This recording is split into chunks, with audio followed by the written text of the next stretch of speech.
My brother made my life a nightmare, then got my wife pregnant. Now he's asking for my help after being disowned by our parents, who left me their $2 million inheritance. David, my younger brother, has always carried a deep resentment toward me. Surprisingly, it wasn't jealousy. He was the favored child, not me. He had no reason to envy me. To give you some context, our mother always doted on David. He was the golden boy of our family. She cooked his meals, did his laundry, and even asked me to help him with schoolwork. I was expected to assist him simply because we were family, but I never received the same consideration. I accepted this dynamic because I was naturally independent.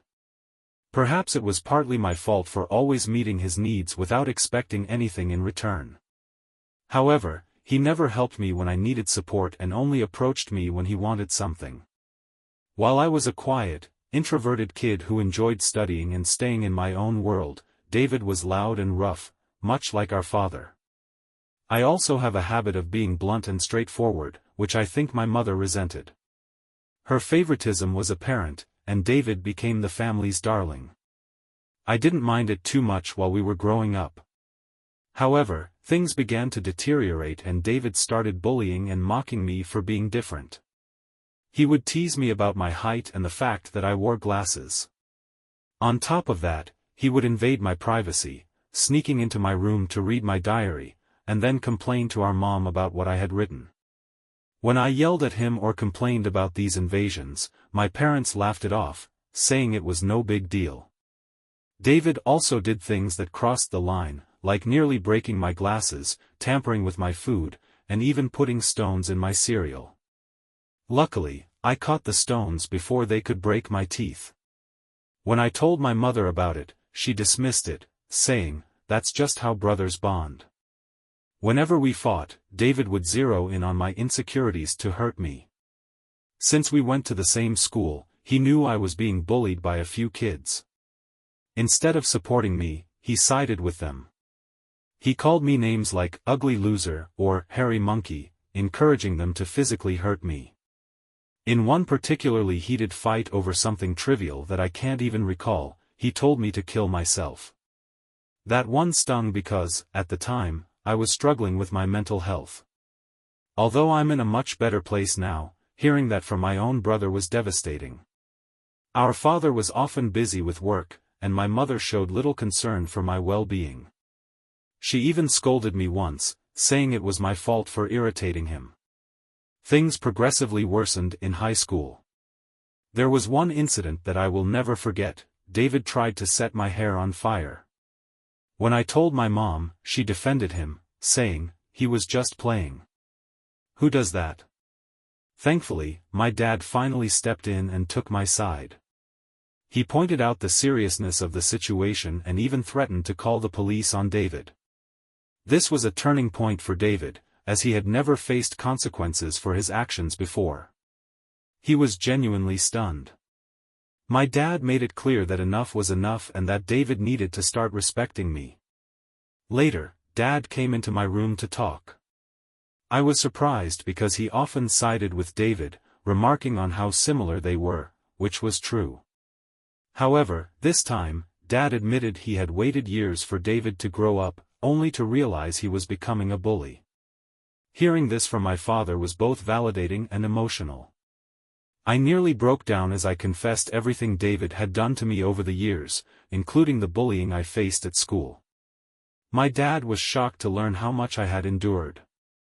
The next day, my dad spoke to the school principal and warned the bullies that there would be severe consequences if they didn't stop. That evening, he took me to a local gym and enrolled me in MMA classes, saying I needed to stand up to the bullies in my life. It felt ridiculous at first, a nerdy kid learning to fight, but I dedicated myself to it. I balanced my studies and workouts, and the classes transformed my confidence and physicality. Not long after, David was up to his antics again. He stole my pocket money, which I had been saving for weeks by helping with chores. I caught him just as he was about to cycle off with his friends.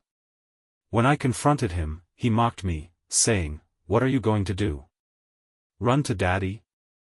Something inside me snapped, and I punched him in the face. David was stunned and fell backward. I retrieved my money from his pocket and left him crying loudly.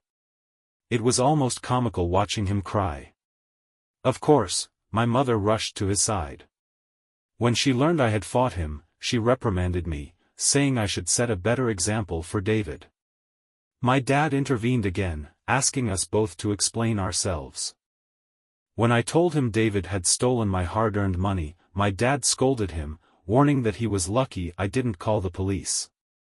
David threw a tantrum, screaming how much he hated me, and locked himself in his room. After that incident, David began to distance himself from me. He finally understood he couldn't bully me anymore. For the first time in years, I felt like we were equals. While he stopped physically confronting me, he continued with verbal insults when our parents weren't around, muttering words like nerd or loser under his breath. If he needed something, he relayed it through my mother, refusing to speak to me directly. Over time, this became unbearable. I repeatedly asked my mother to mediate a conversation between us to resolve our issues, but she refused, claiming she didn't want to get involved. Eventually, I left home for my dream university, having earned a scholarship as a top student. My dad threw a party in my honor, and even my mom seemed proud. David, however, barely acknowledged me. Leaving home was a mix of excitement for my future and relief to escape the toxicity. The first few months at university felt liberating. I made new friends, excelled in my classes, and started building a life free from the oppressive environment of my childhood. For the first time in years, I wasn't living in constant fear of David's verbal attacks. The peace I found gave me a renewed sense of purpose. During my second year, I met Karen at a frat party through a mutual friend.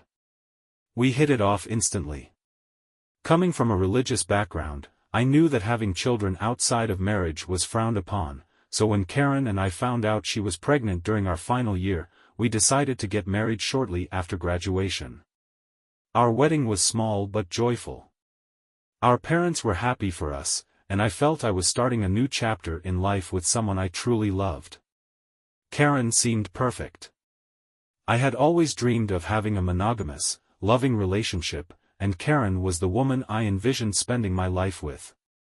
Despite other women occasionally showing interest, I never wavered in my devotion. She was my dream girl, and I was committed to building a future with her. However, I eventually uncovered two incidents of infidelity during our marriage. The first was an on-and-off affair with a married coworker that lasted several years. The second was a brief fling with her ex-boyfriend while visiting her family. It was devastating to learn these truths. Some might say I was naive for giving her another chance, and looking back, I can't entirely disagree. I chose to forgive her, thinking about the child we were raising and my desire to keep our family intact. I rationalized her first affair as youthful recklessness and poor judgment. For a while, it seemed like things improved between us, although I could never fully trust her again. I worked hard to suppress my doubts and rebuild our relationship, believing we could overcome the damage. For years passed, and I felt confident in my decision to stay. Karen appeared to have changed, and we were happy planning our family's future. But 3 months ago, my world shattered once again. Karen confessed she had been having a long-term affair and revealed something even more devastating: the child I had raised as my own might not even be mine. Her words struck me like a bolt of lightning. I was overwhelmed by a mix of shock, betrayal, and disbelief. It took all my strength to ask why she had kept this secret and how she could have done something so destructive. Her responses were vague and detached, as though she had no real understanding of the pain she caused. Each answer raised more questions, deepening the wound. I pressed her for the truth, desperate to know who the child's father was. Ultimately, Karen admitted it was David. I was speechless. My brother, the person who had made my life miserable for years, was now responsible for tearing apart my marriage. I asked Karen to explain, and she recounted how it all began. She and David had grown close during the holiday season when I first introduced her to my family. She stayed with us from Thanksgiving through New Year's, and during that time, David, usually hostile toward me, was warm and charming toward her. I was pleased, thinking he was trying to make her feel welcome. Karen told me she wanted to be accepted into the family, so she spent time with my mother and tried to bridge the gap between David and me. She noticed the tension between us and questioned me about it. I opened up, explaining that our relationship had always been strained and likely irreparable. Karen, with her kind-hearted nature, decided to include David in our outings, thinking it would help us bond. David, who rarely spoke to me, started engaging in conversations during these outings. I thought this was progress. Karen described how David confided in her about his recent breakup, using the vulnerability to strike up a friendship with her. She mentioned that his flirting began as harmless jokes when I wasn't around, but eventually, things escalated. She claimed she didn't know how to stop it. Hearing this made me feel sick. Karen admitted she felt guilty afterward and abruptly left to go home before New Year's. I remember trying to convince her to stay, but she insisted on leaving. When we returned to college after the holidays, she seemed her usual self, and I never suspected anything. 2 weeks later, we found out she was pregnant. Karen confessed that she didn't know if the child was mine or David's but chose to stay with me because I was dependable. That was why we got married. My world felt like it was crashing down around me. The son I loved might not even be mine. I asked Karen if she had been sleeping with David recently, and after some hesitation, she nodded. She revealed they had always stayed in touch because their chemistry was undeniable. They would meet secretly at hotels, lying to me about working overtime or going on business trips. Karen admitted that many of her trips were actually romantic getaways with David. When I asked why she married me if she wanted my brother, her answer was gut-wrenching. She didn't want to end the marriage because she saw me as a great father figure for our son. She claimed it was a mistake that spiraled out of control. I told Karen I appreciated her honesty but that I couldn't stay. As I packed my bags, she cried, begging me to forgive her. She accused me of being cruel when I didn't yell or react emotionally. Instead, I calmly told her I was leaving. Karen insisted that if I truly loved her, I would fight for our marriage. She said every relationship has its challenges and that children should not grow up in broken homes. I reminded her that I might not even be the child's father, which only made her cry harder. Karen accused me of being heartless, but I had nothing left to give. My trust in her was gone, and I could never forget her betrayal. Forgiveness had its limits, and this was far beyond mine. I left Karen crying on the doorstep and checked into a hotel. The next day, I went to my parents and revealed everything. I told them about Karen's affair with David and how they had been secretly meeting for years. Their reactions were a mix of shock and disbelief. True to her nature, my mother initially defended David. He could never do something like that to his own brother, she insisted. I was determined to prove her wrong. I asked my parents to remain silent while I called David in front of them. I wanted them to hear the truth directly from him. They reluctantly agreed. When David answered the phone, I confronted him about the affair. At first, he denied everything, refusing to take responsibility. However, when I mentioned that Karen had confessed to it all, he changed his tone. Instead of owning up, he began blaming her, calling her characterless, and claiming it wasn't his fault if women found him irresistible. His arrogance was infuriating. "I'm the better-looking brother," he bragged. "It's not my fault she chose me." At that moment, I scoffed and said, "Thank you for confirming everything, David." He froze as he realized I wasn't alone on the call. My parents had heard every word. My mother, stunned into silence, demanded an explanation. David stuttered, scrambling to justify his actions, but his excuses only made things worse. He tried shifting the blame entirely onto Karen, but my parents weren't buying it. For the first time, my mother, who had always defended him, looked genuinely disappointed. My father, typically reserved, couldn't hide his anger. He asked for the phone and spoke to David with a tone I had never heard before. "David," he began, "what you've done is not just a betrayal of your brother, but a betrayal of this entire family. You slept with your brother's wife, continued the affair after they were married, and showed no remorse. Your actions have destroyed the trust we placed in you." He paused, letting his words sink in before continuing. "I raised both of you to value loyalty and decency, but you've defied everything I taught you. From this day forward, you are cut off from the college fund I set up for you. You'll have to figure out how to pay your tuition and living expenses on your own. Do you think being a man means stealing from your brother and ruining his life? Let's see how you manage without my money." David tried to protest, but my father cut him off. "Enough. You've hurt this family too much already. Don't call us again unless it's to genuinely apologize, and even then, it won't change anything." My father hung up the phone, his face hard with resolve. My mother, still reeling, turned to me and hugged me. It was the first time in years I had felt such support from her. She apologized for not believing me all these years. I could see the regret in her eyes as she admitted her mistakes. After that, my dad helped me find a lawyer to begin the divorce process. Karen and her lawyer tried to play dirty, asking for alimony since I earned more than her. However, her infidelity gave me the upper hand. We also conducted a paternity test, which confirmed my worst fears. David was indeed the father of the child I had raised as my own. Hearing the results was devastating. It hurt more than discovering Karen's affair. The boy I had loved and cared for wasn't mine. Karen begged me to stay involved in his life, arguing that he shouldn't be punished for the mistakes of his parents. But I couldn't do it. Every time I looked at him, I saw David. The pain was unbearable, and I knew I needed to walk away. After the divorce was finalized, I moved into my own bachelor pad. It felt strange at first to live alone, but I adjusted quickly. For the first time in years, I felt free.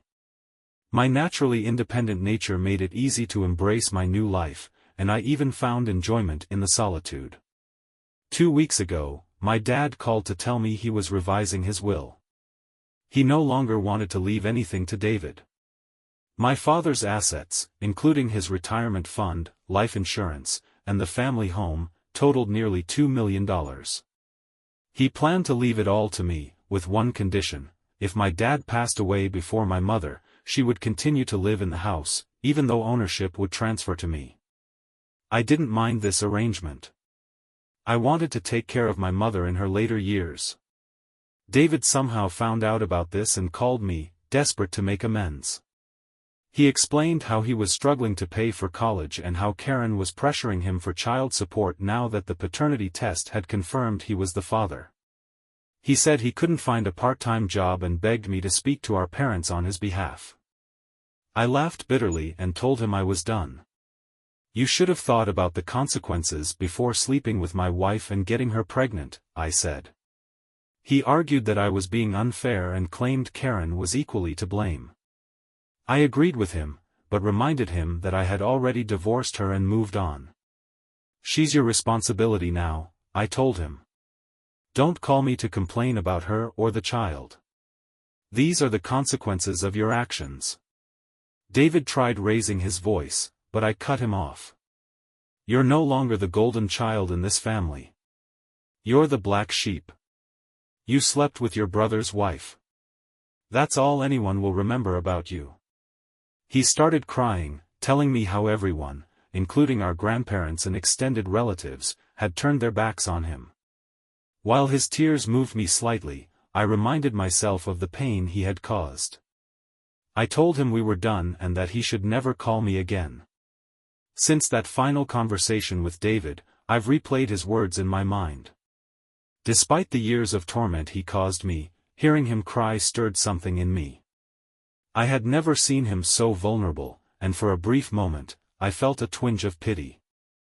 But that feeling was quickly overshadowed by the memories of the pain he caused, the betrayal, the humiliation, and the destruction of my family. I decided it was better for both of us to move on and live separate lives. Update 1. Many people have asked why I've chosen not to remain in contact with Henry, the child I once believed was my son. Some have called me cruel, but I feel I owe everyone an explanation. I cannot raise another man's child, especially when that man is my brother. This isn't a typical stepfather situation. I was led to believe Henry was mine, only to later discover the truth. The revelation shattered me, and it took weeks of tears and therapy to process the betrayal. The primary reason I chose to cut ties with Henry is Karen. If I remain involved in her child's life, she will find ways to re-enter mine. I cannot heal if she is still a presence in my world. I know this decision might seem heartless to some, but I need space to rebuild myself. Perhaps one day, when enough time has passed and the wounds aren't as fresh, I'll reconsider. But for now, I cannot see him, not while the pain is still so raw. Update 2. Many of you correctly guessed that it was my mother who told David about my father's plans to revise his will. I confronted her about it, and she broke down in tears, saying she believed I had punished David enough and that he had learned his lesson. My father, however, didn't see it that way. He told her in no uncertain terms that if she continued to defend David, he wouldn't stay married to her. He said he could never forgive such a betrayal, not just of me, but of the family as a whole. That ultimatum silenced my mother. My father made it crystal clear that if she ever spoke to David again without his approval, she could pack her bags and leave. My father has always been a stubborn man, and once he sets his mind on something, he doesn't waver.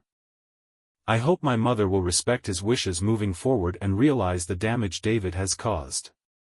Update 3. It's been 5 months since my last update, and my life has improved significantly. My relationship with my parents has grown stronger. My dad and I now go golfing every weekend, and he treats me more like a friend than just his son. Although my mother still misses David, she hasn't contacted him.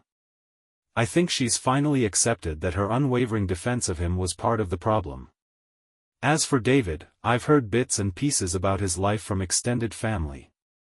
Apparently, he was forced to drop out of college because he couldn't afford the fees, and he's been struggling financially ever since. He now works part-time as a mechanic and is living with Karen. Together, they're raising Henry, which I suppose is the right thing for them to do.